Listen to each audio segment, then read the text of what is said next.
Hey guys, this is just a quick little video to show you how this blackout should be against the bottom of the bumper. I see a lot of guys trying to make this blackout fit straight.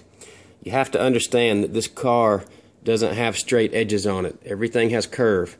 And so you want to have a curve in the blackout. So like right up here on the top, the blackout should follow the deck lid.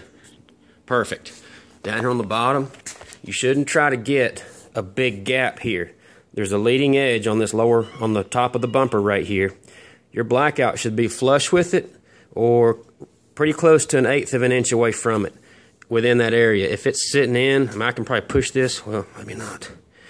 If it's sitting way in like this, then it's not installed properly. There's all kinds of ways to adjust the tail lights and to move this frame out, and that's the way it should be. So I just wanted to throw that up because I'm seeing a lot of guys try to install these things and saying the tail lights or the frames are too wide, and it's because a lot of people are trying to get this blackout flat. It needs to have bow in it. So hope that helps. Take care, guys.